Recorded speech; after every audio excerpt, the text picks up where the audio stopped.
Now it's time to begin. Have you ever thought about writing a book? Many people have.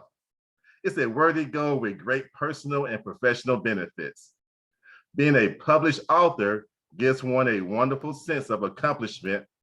Also, because we perceive authors as experts, having a book can boost a person's career. Unfortunately, not everyone achieves that goal. From concept to book launch, there is a lot involved. Our speaker has written and published 2 books, No Sweat Public Speaking and No Sweat Elevator Speech. They are purchased internationally and have rave reviews on Amazon.com. He is a local TEDx talk coach and has been interviewed by local, national, and international media. His blog posts and podcast channel are rated in the top 10 on the web by FeedSpot. If you ever thought about writing a book, our speaker has a message for you. I did a little research and discovered our guest speaker had been in the coffee service business for many years. Since he used to sell coffee, I asked him to perk up our meeting and not let it become a grind. I've been told he espressos himself well and would never be considered a drip. I don't want to spill the beans on his talk. I'm curious, as I'm sure you are, to see and hear what he's brewed up for us. The title of his talk is A Writer's Journey. Please help me welcome Fred Miller.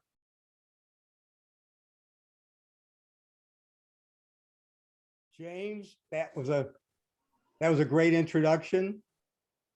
James, that was a great introduction. Thanks a latte. I know it's a fun group. I was in Toastmasters for years, and we got a great group here today. We're going to get started. I'm going to tell you about my journey. And I've written a few books. No Sweat Public Speaking, No Sweat Elevator Speech. I also have a Kindle book, The Fear of Public Speaking. I'm going to talk about my marketing strategy, and you'll see what journey I took and how it works for me, and maybe get some ideas, I hope. I also have an Audible book. I record the audio myself for No Sweat Elevator Speech. However, they did make me put a warning on it. Do not play while driving or operating heavy equipment. That's okay. That's okay. But before I get started, I want to give you a disclaimer. The goal is to write a book, and I'm going to tell you my story. And it worked really well for me, and it's worked well for a number of people. But the fact is that a lot of people do it differently. Some do it way differently, and it works well for them. My suggestion is to be a sponge, absorb everything, squeeze out what you don't need, and then do it your own way. Okay? Now, here's what we're going to do. I'm going to tell you my journey, how I put it all together. We're going to talk about marketing because that's very, very important. We've got time set aside for questions and answers at the end of the presentation. Then I'll conclude it. Now, this is important too. I've got a friend, Kathy Davis. Kathy and her husband, Jack, have Davis Creatives. They help a lot of people write books. And something Kathy says is very important. It's not how well your book sells. It's how well your book sells you. Basically, what you're doing is replacing that cardboard business card in your wallet with a book. And it probably costs $5 to $7, but that's a wonderful business card. Like James said in the introduction, it is huge credibility. To write my book, I started with a mind map. Mind mapping is a nonlinear visual brainstorming tool. It's the Swiss Army knife for the brain. In fact, I heard about it at a International Toastmasters convention many years ago down at the old Adams Mark Hotel. I have a site, mastermindmapper.com. You might want to look at that. And I'm going to make some of these links available at the end of the presentation. The software I use is called Simple Mind. It's wonderful software. This is this is my book. This is what I use to write my book, and this is No Sweat Public Speaking. I got the book all organized with the mind map. Then I went to a writer's meetup. At the writer's meetup, I met Jennifer. Jennifer is dynamite. She ran this meetup, and Jennifer became my book coach writing that book. I also met Russ Henneberry. Russ is an expert on online marketing, and I learned a ton of stuff from him. And I used a lot of these things in writing and marketing my book. Basically, Jennifer was a book shepherd. And what a book shepherd does, well, they're kind of like the midwife. They're going to help you deliver that book, because if you're anything like me, you've been carrying that baby around for a long, long time. In fact, I did a little coaching with Jennifer, and one of the things that we agreed, when she helps you deliver that book, the first thing she's going to say is, your baby's ugly, but get over it. You can improve it. So Jennifer was my book coach. And initially we published it with Ingram and Lightning Source. The way I understand that this company publishes most of the books that are in all the bookstores. I also made it available on Amazon. Unfortunately, all of a sudden, when people went to Amazon, my book was out of stock. So I had to ditch Ingram, and I had to republish it in CreateSpace. This is owned by Amazon. Amazon kind of owns everything. Now they call it Kindle Direct Publishing. That's the best way to self-publish. The advantages of self-publishing, you do everything yourself. I also thought illustrations add an immense amount of information to a book. They also bulk it up a little bit. So I hired David Zamudio, a local illustrator, extremely talented young man. And I hired my nephew, who also goes as a Unabomber sometimes, Daniel Mannion, and he did a great job of illustrations also. I'm in the process right now of doing my second book over. I learned so much from writing both books. I'm rewriting them, and I'm rewriting the second one. I'm still in the process of it, and I hired an editor, Deb Gaunt. This changed everything. It's all about the backstory. So when you're talking about your books, when you're thinking about books, it's all about the backstory. Here's the backstory of how I found Deb. I write a monthly column for St. Louis Small Business Monthly. And every month when it comes out, I go to the website, I find it online, I find that link, and I put it out on my social media. One time I go to the article and I'm reading it. And as I'm reading it, I'm thinking to myself, boy, that's good. I mean, that's really good. And then as I read it again, I thought, I didn't write it that well. So I called the publisher, a friend of mine, Ron, and I said, Ron, I don't think I wrote that well. He said, you didn't. I gave it to an editor. That's what an editor does. And that's how I found Deb. And I would advise everyone, find a great editor. And I know people who've taken sections of their manuscript, given it to several editors, paid them to do their work, and then made a business decision on who they want to go with. There's a group in town, St. Louis Publishers Association. And if you're not in St. Louis, you probably have a Publishers Association where you live also. This association has copywriters, editors, illustrators, book shepherds, a lot of people who will help you write that book. And once I had published, I had a book signing. I had it at one of the hotels in St. Louis. It was a great event. And you can see that when you're an author, you're a chick magnet. And I'm sure for the women, you attract a lot of guys. Well, let's talk about the marketing strategy. And again, this is my goal. I set some goals. And the goal, I want to speak, which I'm doing right now, reach one of my goals. Thank you, James. I want to coach people. I do a lot of coaching. And I want to do it on these books and probably write some more books. And I would like to make a little bit of money when I do this. To do that, to get those coaching and speaking opportunities, the best thing to do is to build an expert stool. There's 3 legs of the stool: writing, speaking, and then promoting that all through the internet. Now build that expert stool, because what you want to do when you start sending out proposals for speaking, when people start asking about your coaching and they say, I got your proposal, Fred, really looks good. I looked at your website. You got a lot of stuff on there. How do I find out more about you? And if you built this three-legged expert stool, and it's a process, not an event, you can say, Google me.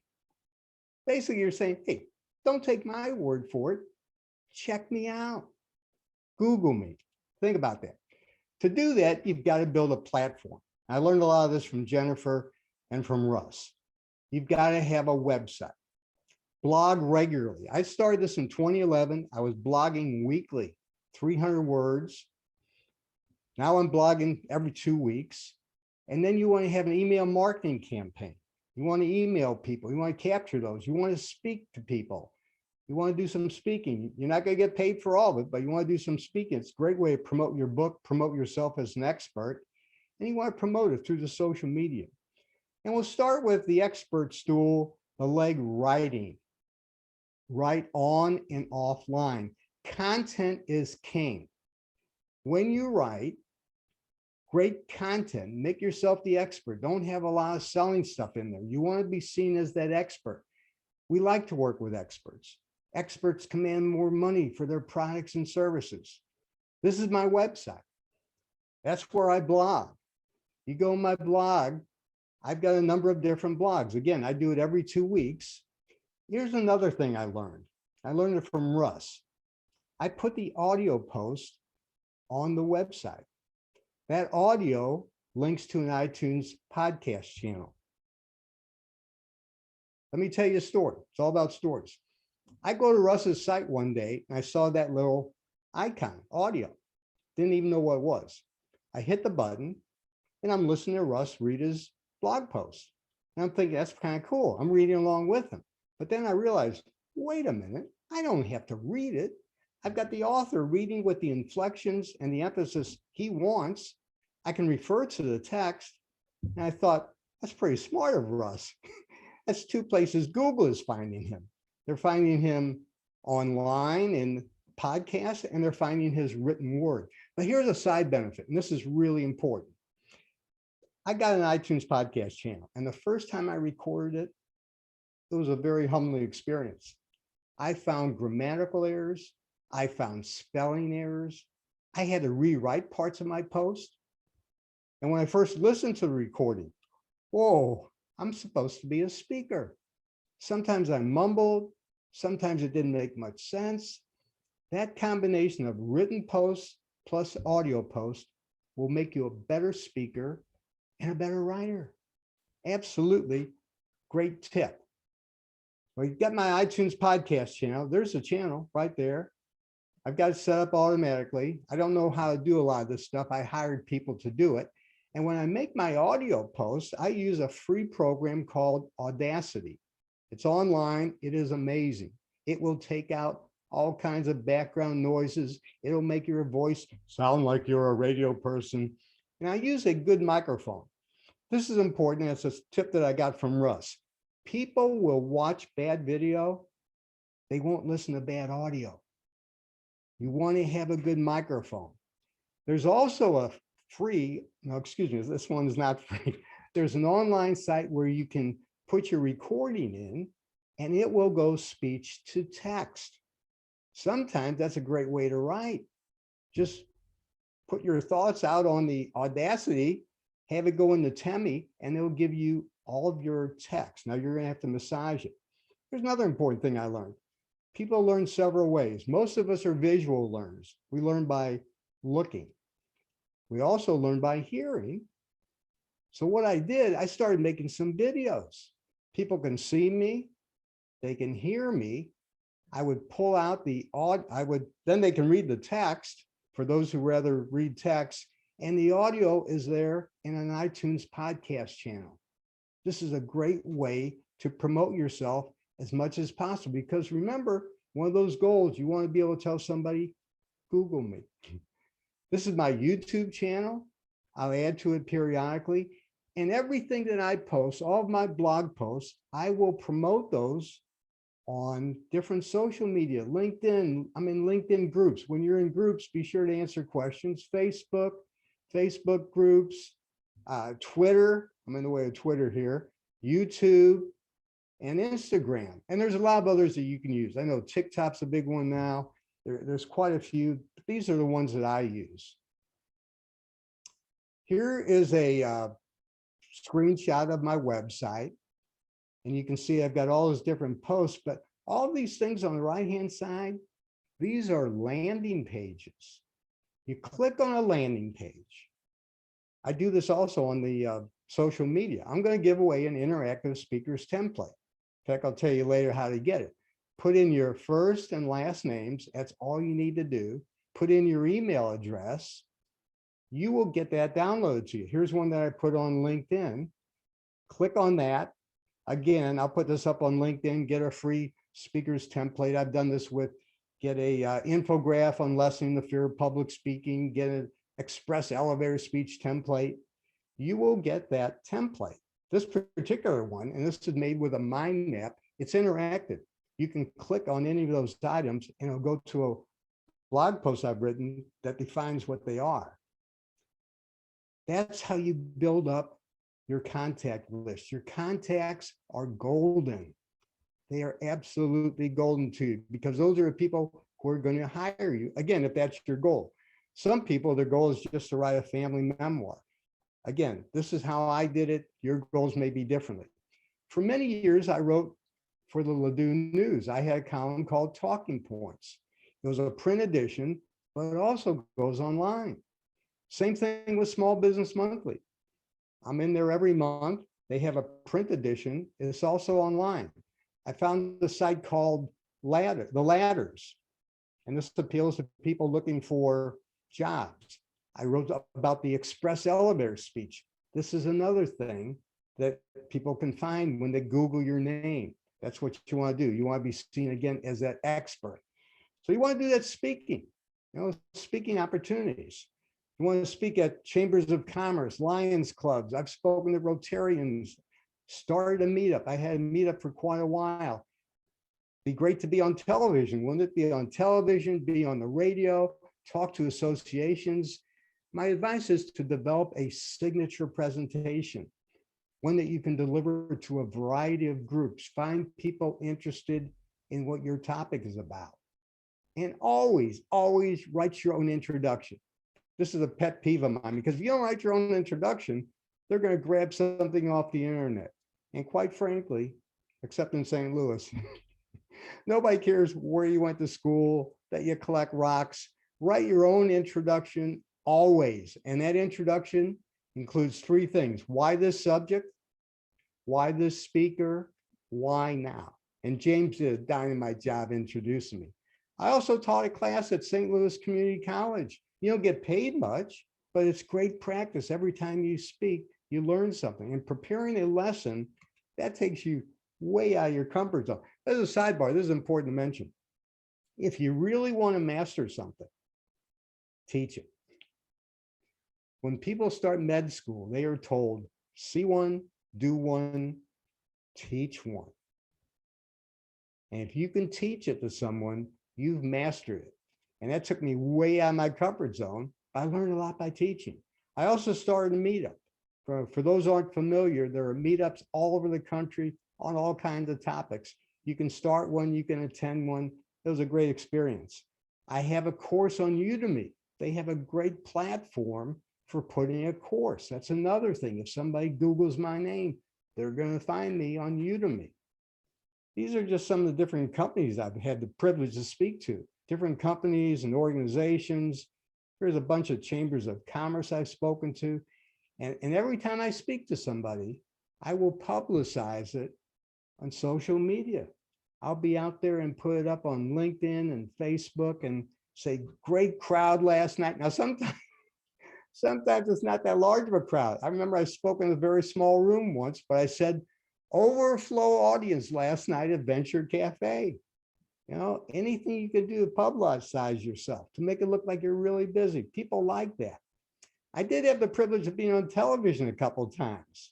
I was also interviewed on KMOX, the local CBS radio station. And again, it's the backstory. This one's worth telling. Let me get up here. I had just published my book and my phone rings. And my suggestion, never answer your phone when it rings, because if you answer your phone, how busy are you? I let go of the voicemail and I pick it up. And the voicemail said, "This is Art Holiday, Channel 5. My producer has asked me to do a story about public speaking and the fear of public speaking." And I'm thinking, really? Somebody's pranking me. I don't think this is very funny. But I call the number back. And what do you know? Art Holiday answers. And he says, "Yeah, thanks for calling me back, Fred. My producer wants me to do something on fear of public speaking. It's one of the greatest fears people have." He said, "How about I come out to your office?" I go, "Gee, Art, I work out of my house. What if I come down to the station? Interview me there." He said, "Hey, that'll probably work. Let me check. I'll call you right back." Well, he calls me back. He had looked at my website, and on my website, I had scheduled, just luckily, to speak at Cave Springs Toastmasters Club. Art calls back. He says, "Hey, I noticed you're speaking at a Toastmasters Club in a few weeks. How about if I come out there with a cameraman?"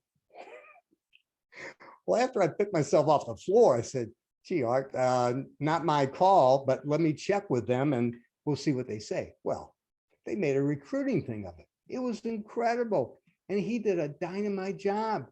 Now, the way I got a couple of these others, and sometimes you just get lucky. Fox News, I was interviewed there. I coached a PR guy, and in exchange for, rather than give money, we bartered. And he said, "Let me get you on the news." So I had John Pertzborn interviewed me.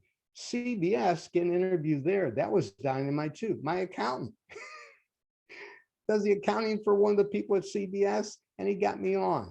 Whatever it takes, and I'd rather be lucky than good. NPR. Now here's the backstory of this one. When I was in Toastmasters many, many years ago, we did a little segment with NPR locally. I happen to remember the producer's name, and I called her up after I wrote the book, and she remembered. She said, "Oh yeah, you were in Toastmasters, you were in the coffee business." And I told her what I did. She said, "Well, I'll set it up." So I was interviewed on NPR, you want to say NPR, by Don, and twice, in fact, interviewed for both of my books. There are also a lot of people you'll find who have, they do podcasts or they're on the radio. And being a guest is dynamite, because I would take that podcast and I would make that my post for the week. And there's some big names here. That gets your name out there when you can do that. Let's go to promoting that book. And when it comes to promoting, Amazon rocks. They own the market.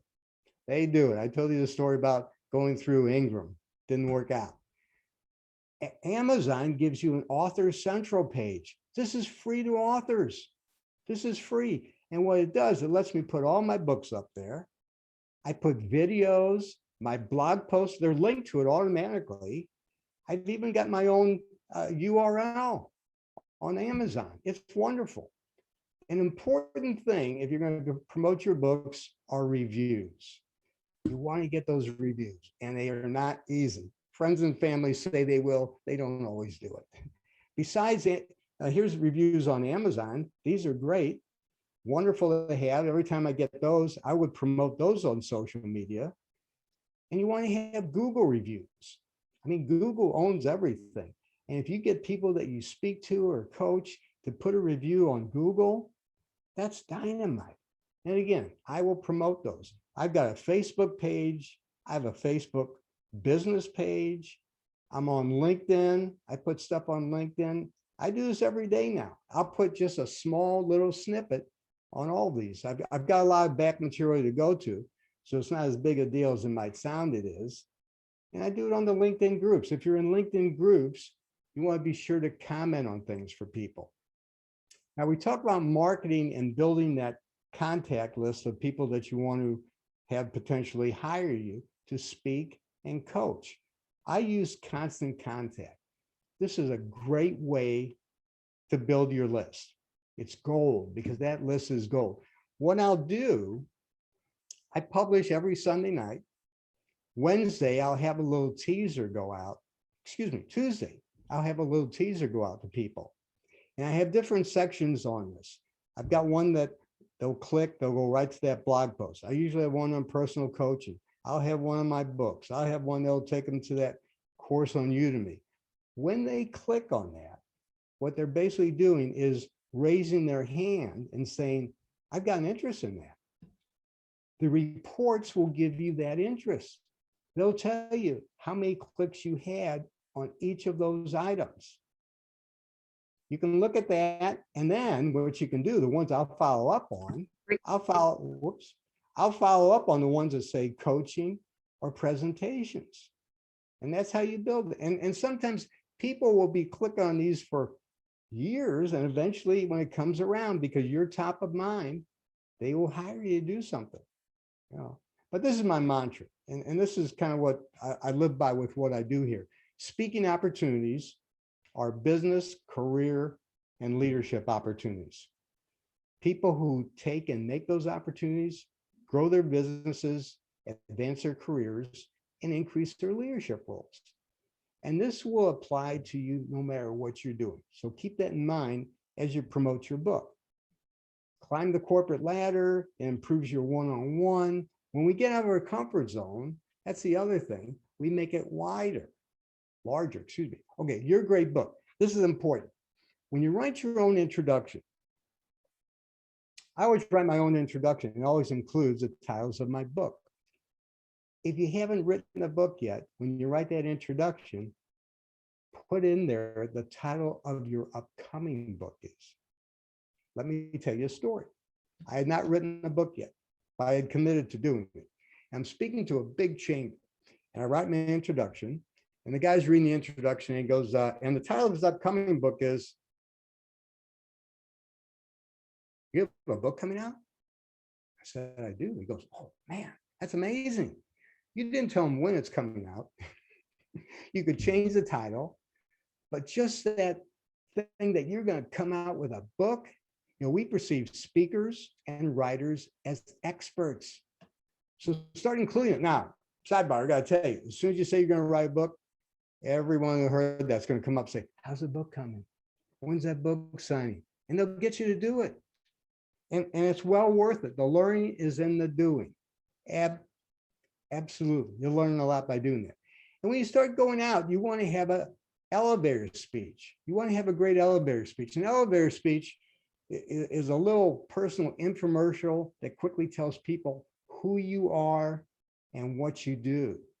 And you want to do that when you meet individuals, and you want to do it when you go out networking. And I wound up writing a book, No Sweat Elevator Speech. In fact, let me tell you the backstory of that. I was in a networking group called Experts for Entrepreneurs. And our dynamic leader, Bill, came to me one day and he said, Fred, you're our public speaking expert. How about speaking to the group next month about how to develop a great elevator speech? And I go, oh, geez, I've struggled with that forever. But I knew it was something I had to come up with. And I didn't know what I was going to do, but I knew I had to do it. Well, the next day I happened to have been in my sales class. And as we always had when a new student appears, the instructor said, before we get started, let's go around the room. We got a newbie here. Introduce yourselves. Tell everyone who you are, what you do. Give us your elevator speech. Well, mine was horrible, but luckily Roy, who was sitting next to me, had a statement that was so great, everyone wrote it down, and that became the basis of my elevator speech, presentation, and book. You got to have a great elevator speech. Now I've actually written, let me get out of the way here, but I've written a book about it. I'm rewriting the book on it. I want to give you one of my elevator speeches right now. This would be what I do from a big group like this. I'm Fred Miller. I'm a speaker, coach, and an author. The title of my first book is No Sweat Public Speaking. Businesses, individuals, and organizations hire me because they want to improve their networking, public speaking, and presentation skills. They do that because we know speaking opportunities are business, career, and leadership opportunities.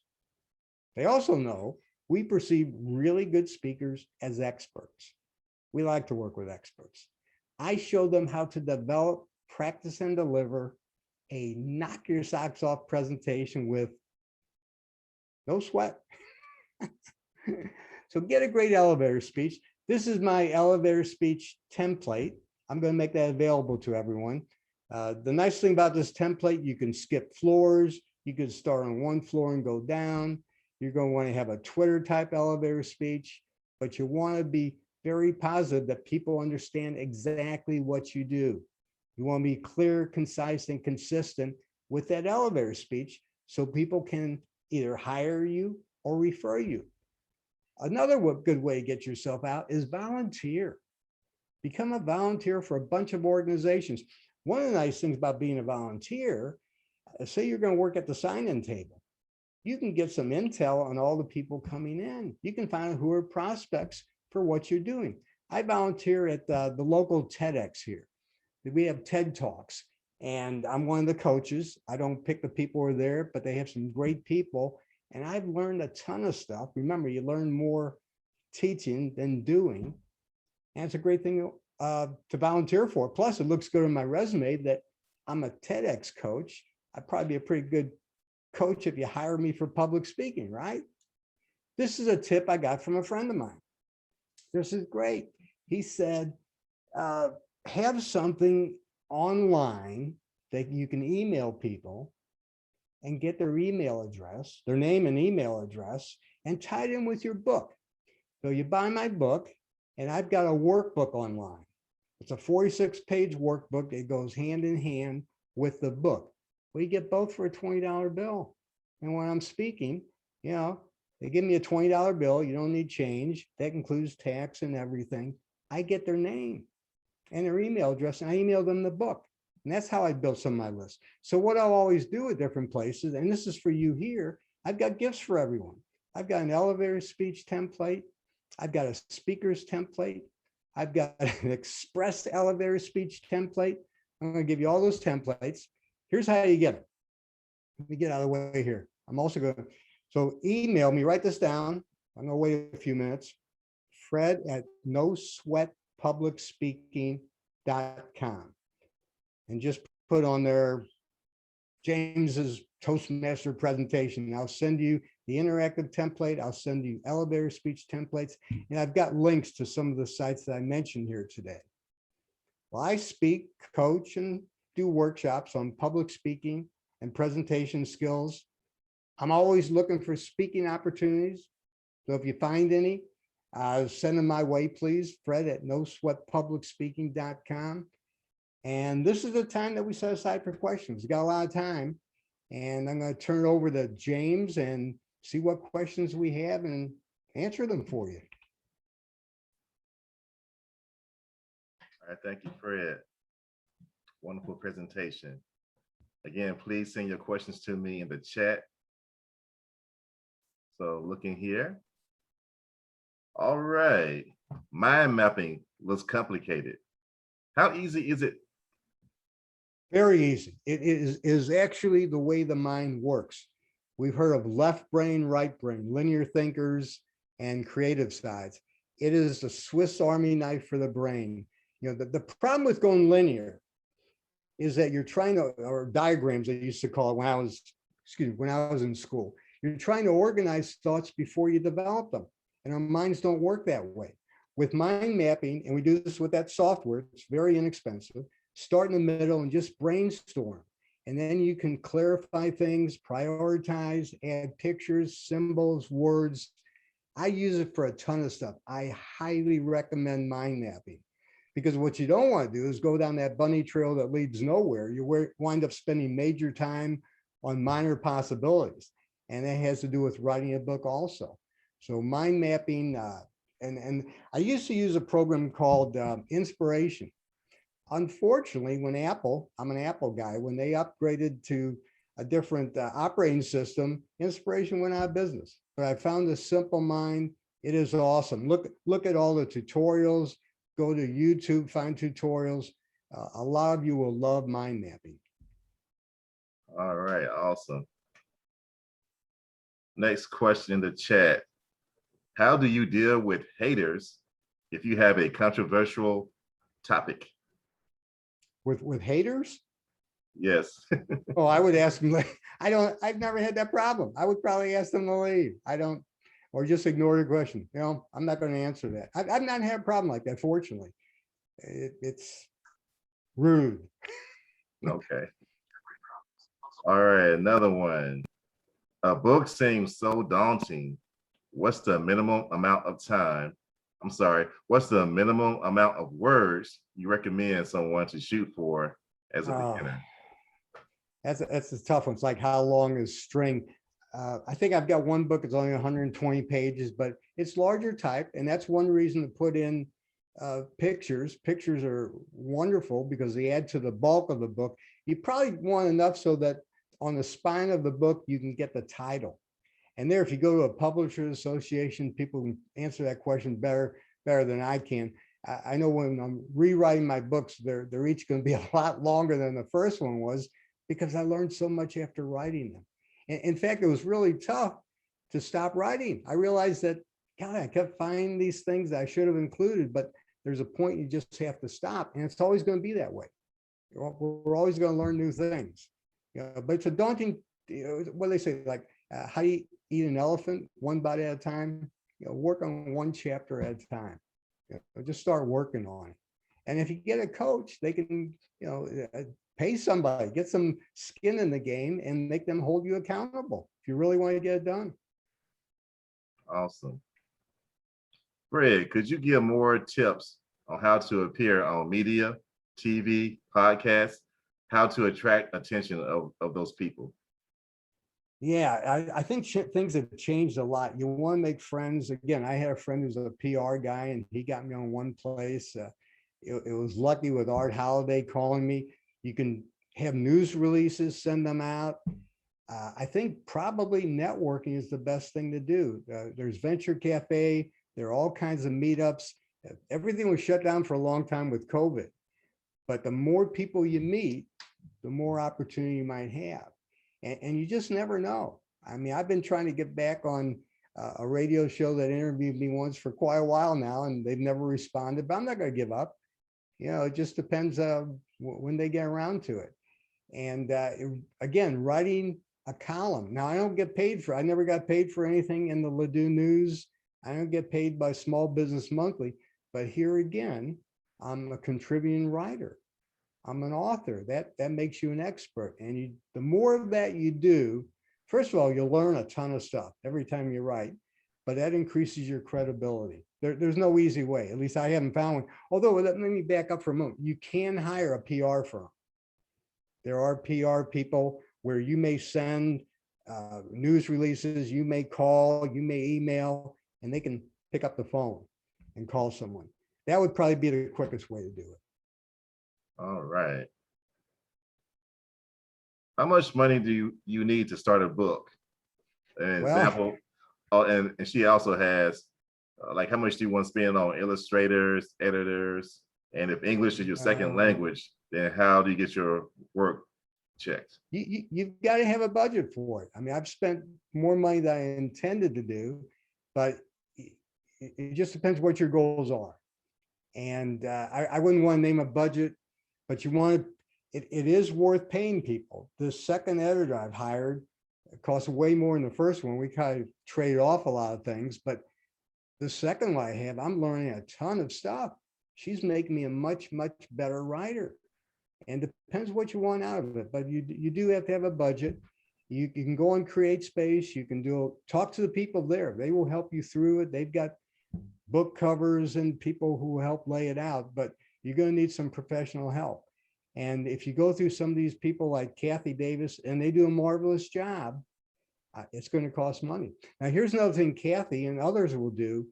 They'll do a book, and maybe they'll have 15 or 20 authors in it. Now, you pay to be one of those authors. You get your story in there. But that does, again, make you a published author and something that you can use to promote yourself.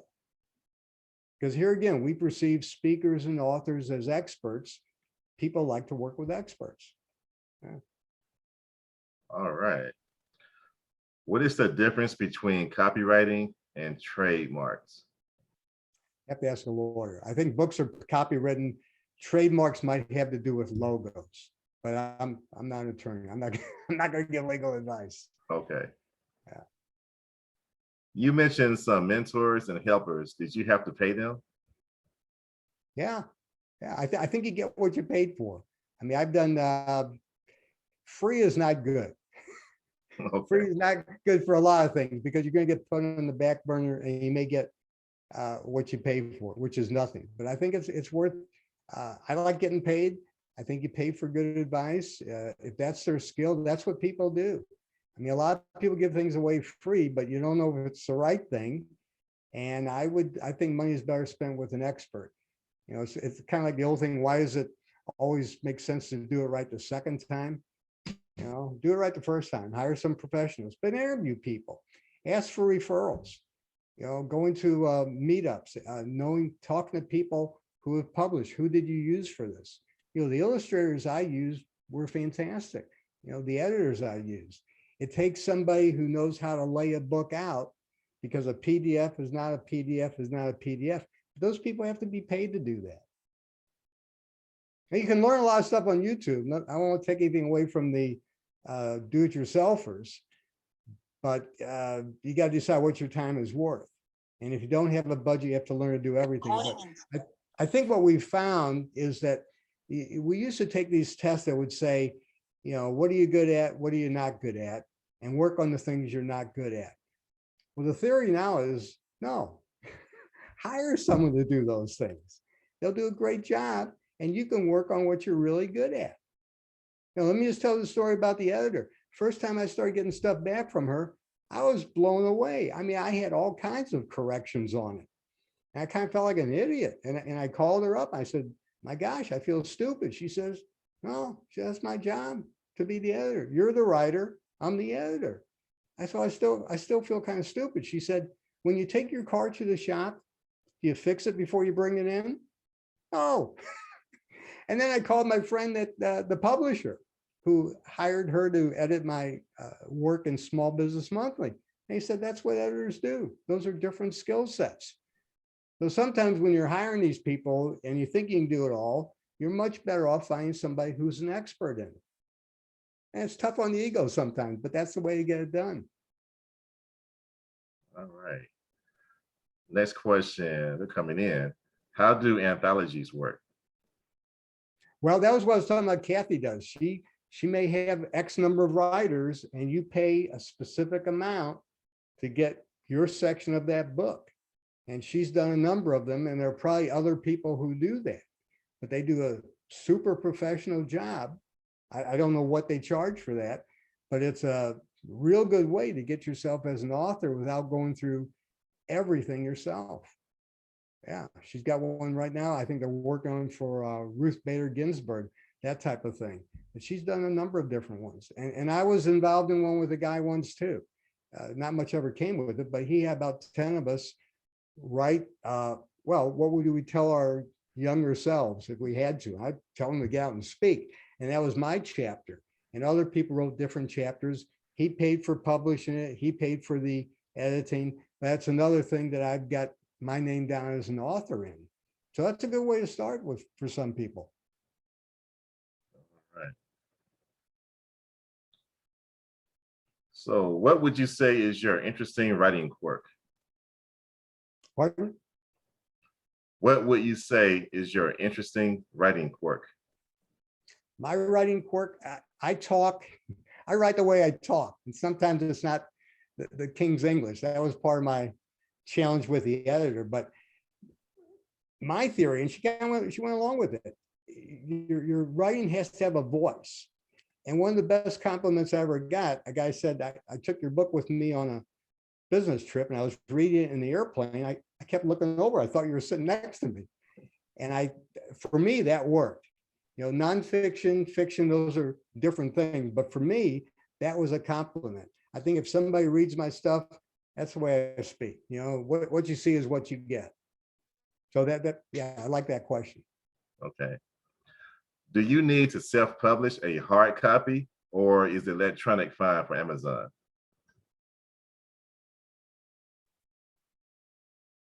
Oh,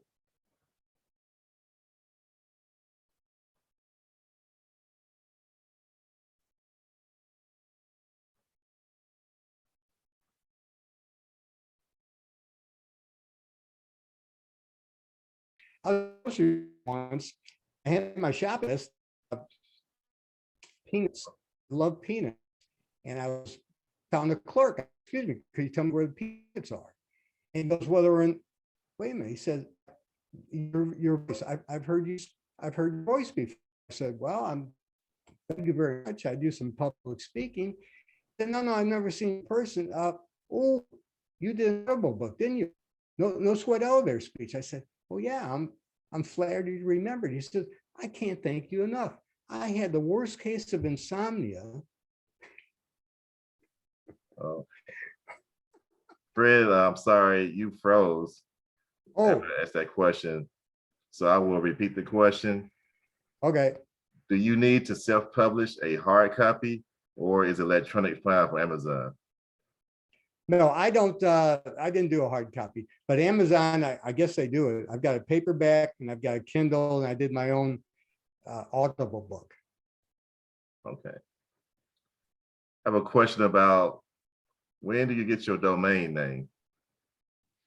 Well, I use GoDaddy, but there are a number of different hosts, and that's a good point. Before you get that title, before you start writing that title, go find a domain name. Get your own name as a domain name. You can have that redirect to that title if you're going to promote yourself. And find a domain name and buy it. I mean, I've got probably 15 different domain names. Definitely have your own name, and I've got a number of others, but that can change everything because you want to have your domain name as your book probably. And again, somebody who's a professional in publishing can help you out with that. You also have to get some USBN numbers. This has to do with publishing, and there are people at the Publishers Association can help you with that.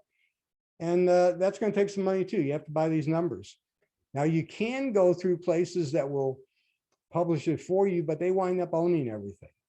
And not that you're going to make some money on it, but you'll make less if somebody publishes for you. It's more of a, I think it's a credibility thing, being a speaker. Yeah. Plus, it's a great sense of accomplishment doing something like that. Most people are thinking about it, right? You're thinking about it, aren't you, James? Yes. Yeah, people are thinking about it. All right, next question. How long should an elevator speech be? Well, shorter is better. A lot of things depend on time restraints. And a Twitter type, if time is of the essence, I'll say, I'm Fred Miller. I speak, coach, and write about networking, public speaking, and presentation skills.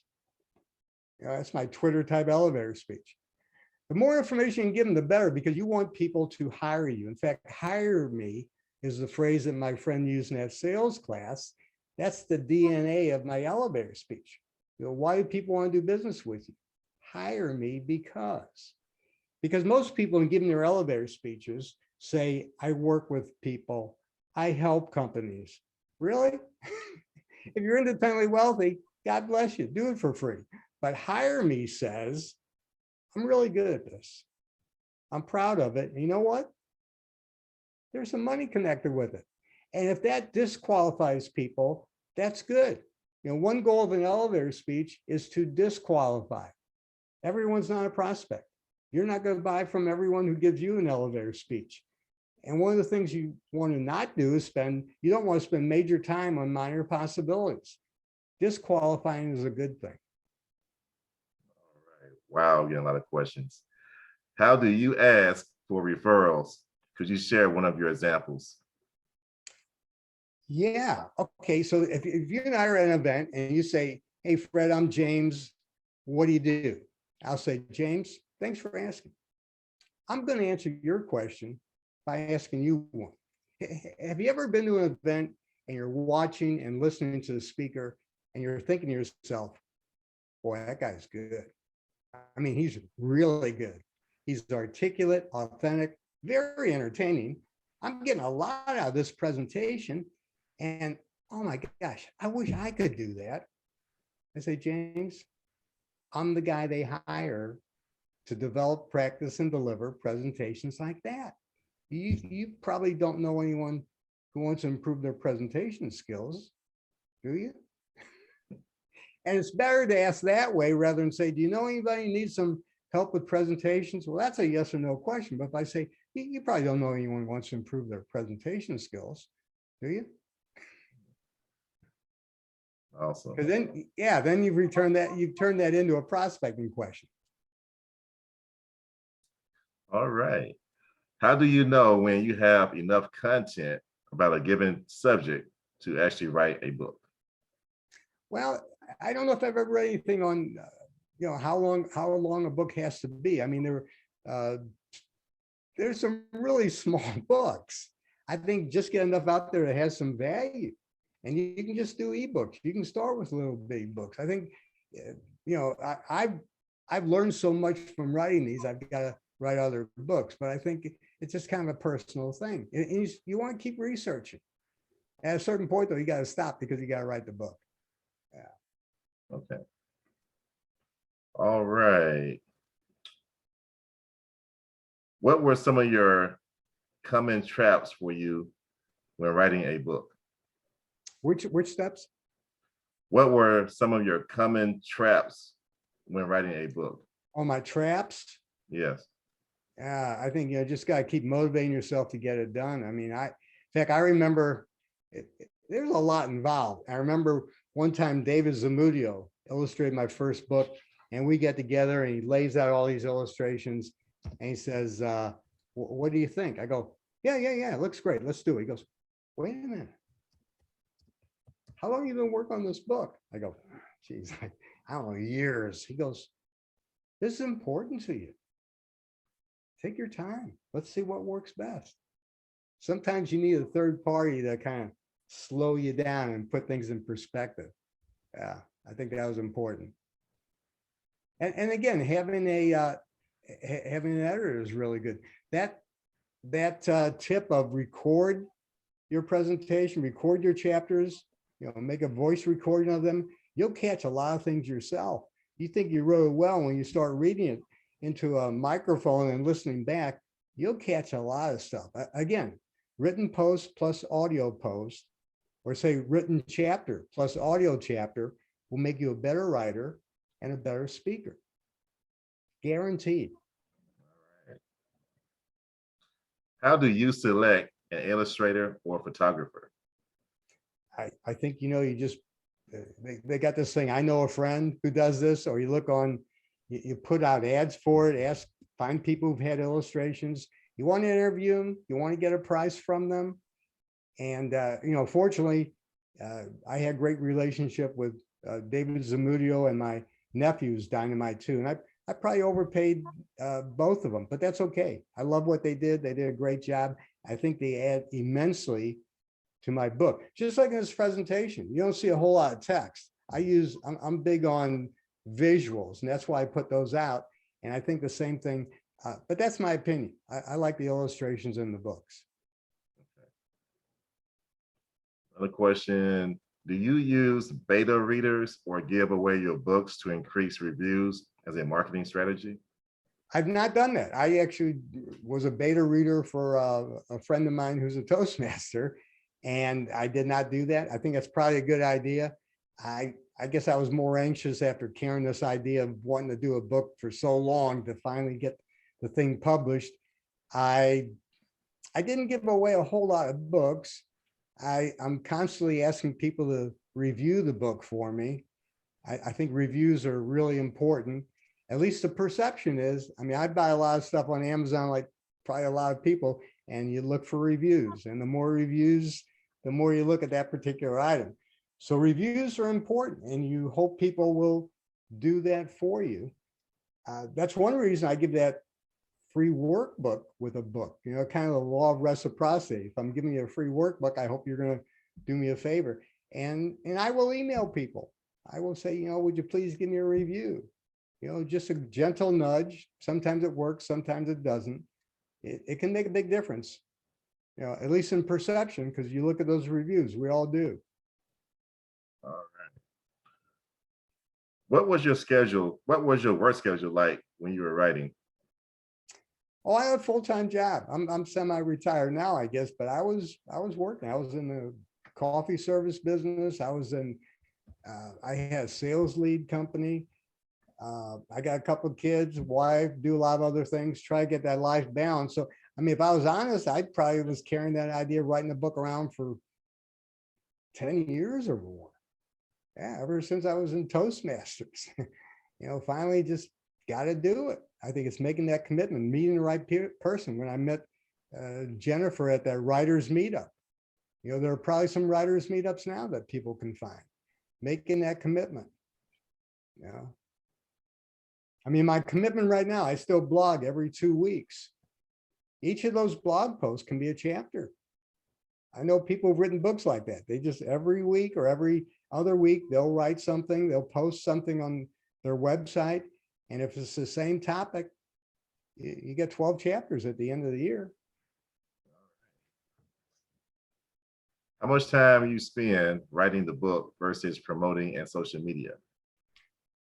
Well, the book has been done. Yeah. Every day I spend some time. Every morning I go in, I'll put something on the social media. It's probably an old post, or I'll find an illustration I've used and put something up about that, and then have it linked back to my website. And I think it's just a matter of getting out there. It energizes me about the next thing I'm going to talk about or write about. And but it's not for everyone.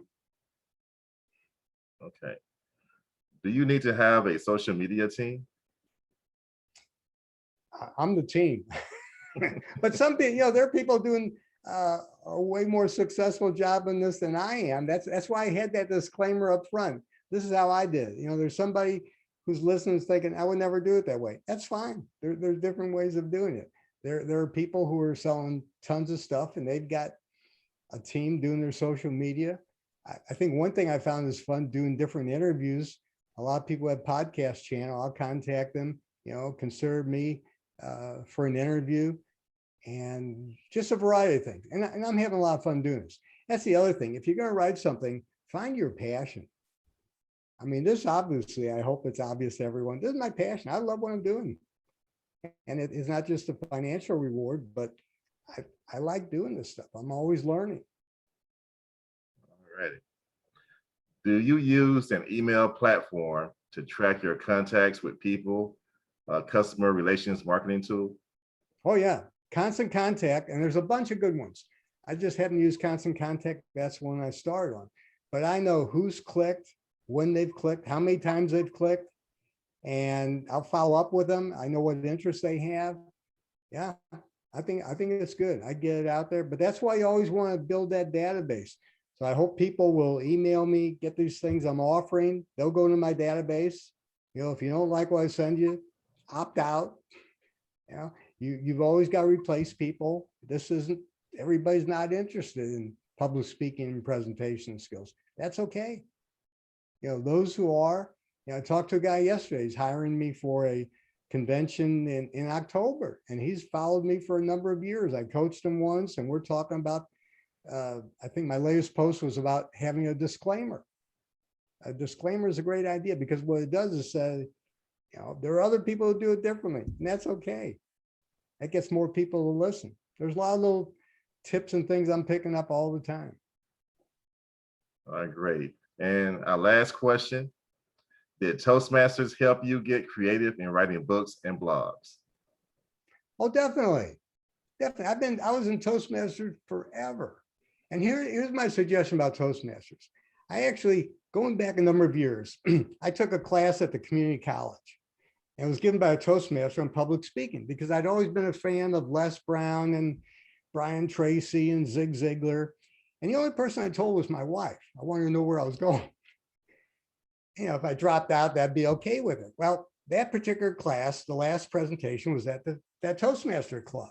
And I joined that club. And I didn't fit in. I think these people all belong to Mensa, the high IQ society. And I didn't fit in.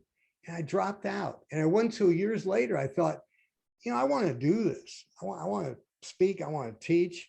And I visited a number of clubs, found a club I fit in. And I've had the privilege, like now, speaking with you, James, and all these Toastmasters, and spoken to a number of Toastmaster clubs.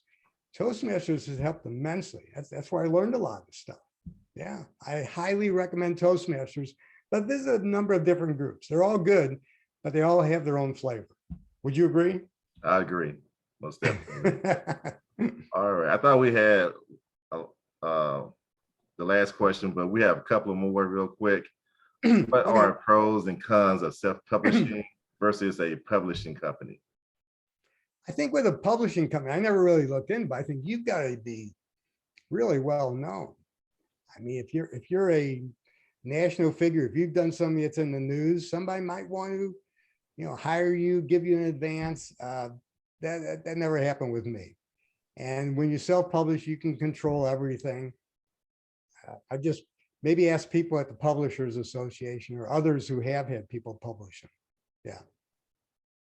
All right, and this is it. What level did you achieve in Toastmasters? I never got above. What's the first one? CTM. I didn't do what you're doing, James. I admire you for that. I was president of the club at one time, but I learned a lot. I made a lot of friends who are still friends, and it's like anything. People get what they want to get out of it. You're putting in a lot of extra work. I appreciate what you're doing. All right, thank you. All right, this is it for the event. I thank y'all for coming. And this did not happen in a vacuum. I had some help. I had a guidance committee. So I thank Kevin DeRosa and Valeria Bojan for helping me put this together. Also, I had an action team. I thank Sally Perez and Suzanne Slovak, my PR. Also, I thank Umanga Da Silva for being a Zoom master. And most of all, I thank Mr. Fred Miller for agreeing to present this session for me. So thank all of you, and thank all of y'all for showing up. So don't forget to email Fred at nosweatpublicspeaking.com, and I'll send you all that stuff. Thank you very much. All right. Y'all take care and have a great afternoon.